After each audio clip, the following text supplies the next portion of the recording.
പോയി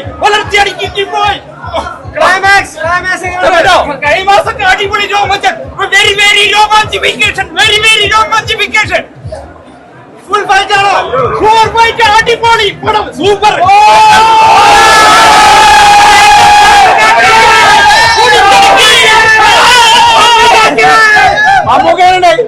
അടിപൊളി പെർഫോമൻസ് അടിപൊളി ഒന്നും പറയാനില്ല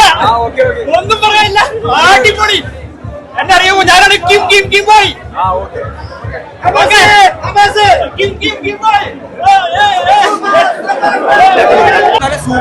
എല്ലാരും ഇവിടെ ഉണ്ട്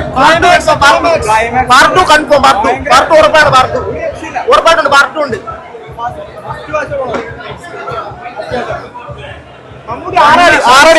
ആറാടി ആക്ഷൻസ് ഈ പ്രായത്തിൽ നമ്മൾ ഞെട്ടിപ്പോ ശരിക്കും പറഞ്ഞാല് ഇതാണ് പടം. അടിപൊളി പടം വെച്ചാണ് സൂപ്പർ പടം. ഫാൻസും എല്ലാവർക്കും ഇഷ്ടപ്പെടും. ഫാമിലി ആയാലും ആർക്കായാലും യൂത്തിനായാലും എല്ലാവർക്കായാലും പടം അടിപൊളിയായിട്ട് ഇഷ്ടപ്പെടും. ഫസ്റ്റ് കുറച്ച് ഒരു ഇതുണ്ടെങ്കിലും സെക്കൻഡ് ഹാഫും ആ ക്ലൈമാക്സ് സീനൊക്കെ ഒരു രക്ഷയില്ല. അടിപൊളി പടമാണ്. മമ്മൂക്കന്റെ കംപ്ലീറ്റ് ആക്ഷൻ പടം. ടർബോ ജോസിന്റെ അഴിഞ്ഞാട്ടം എന്ന് പറയില്ല, അടിപൊളി പടമാണ്. അടിപൊളി, ഒരു രക്ഷയില്ല. ചിലപ്പോ KGF ആണോ എന്നൊക്കെ തോന്നിപ്പോവും ഇടയിലൊക്കെ. ആക്ഷൻ മൂവി, നല്ലൊരു ആക്ഷൻ മൂവിയാണ്. നമുക്കിവിടെ ഒരു ഭയങ്കര ആക്ഷൻ മൂവിയാണ്. കഥ പറയാൻ പറ്റില്ല, കഥ കണ്ടു നോക്കും. മമ്മൂക്കേറ യുഗമാണ്. മമ്മൂക്കേറ ഒരു യുഗം തുടങ്ങിയിരിക്കും. ഇനി മലയാള സിനിമ പഠിക്കാൻ പോകുന്നത് മമ്മൂക്കയാണ്. ഈ കംപ്ലീറ്റ് ആക്ടറില്ലേ അതിന്റെ ഒരു ഒരു പെർഫെക്റ്റ് ആയിട്ട് മമ്മൂക്കേറ ഫസ്റ്റ് ഹാഫ് നമ്മളെ വേറൊരു ലെവലിലേക്ക് കൊണ്ടുപോകും.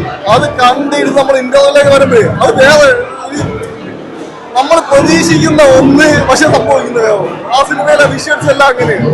അതിന്റെ സ്റ്റാൻസ് ഉടനീളം അതിന്റെ ഫൈറ്റ് എല്ലാം പൊളിയാണ്. സത്യം പറഞ്ഞാൽ അവിടെ ഇരുന്ന് കണ്ട് തുടക്കം മുതൽ അറ്റം വരാ ലാഗൊന്നുമില്ല. അടിപൊളിയായിട്ട് കണ്ടിരുന്നു.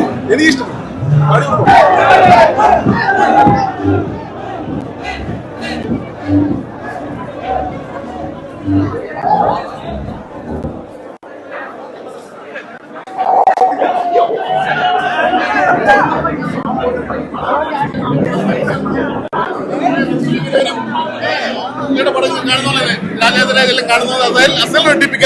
ക്ലൈമാക്സ് വളരെ നന്നായിട്ടുണ്ട്.